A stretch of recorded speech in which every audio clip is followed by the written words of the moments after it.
All right, here we find ourselves in week 22, and he assembled. And this comes from Exodus 38:21 through 40:38.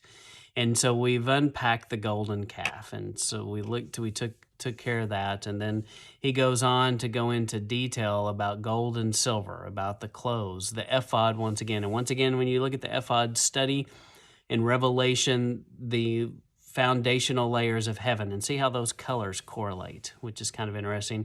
And this concept of the breastplate and the armor of God, in essence, is what they're putting together. And just look at all the detail of how particular Yah is about how these things are constructed. He wants us to take that detail and that care and construct our hearts, which represent the altar.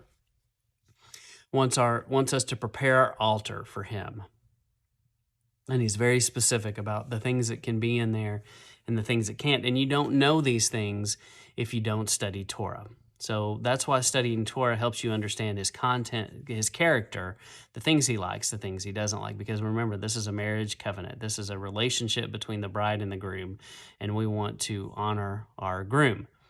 So Moses sets up the tent, the tabernacle, and then at the end, this amazing moment where the Spirit of the Lord fills the tent.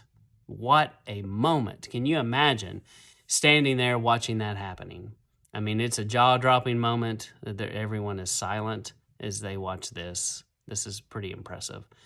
So that is the lesson for us, I think, is that we need to prepare our hearts for him to live here. You know, he can't live in our hearts if it's a mess. If it's all polluted and tainted with other things, he can't live there. It needs to be clean, swept out, ready for him. Yeshua even talks about how, you got to clean your house and have it in order.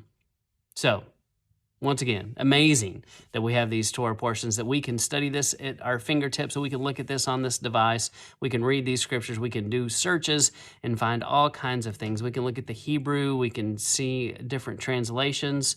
What would people back in the day think, especially back hundreds of years ago, think about the ability here. We have no excuse not to know things. It's here. You don't need a priest. You don't need a pastor. You don't need somebody from up high telling you what you need to think. You need to figure it out. I need to figure it out for myself. We got to work out our faith with fear and trembling, and I encourage you to do that as well. So thank you for joining us on this journey of the Torah portions.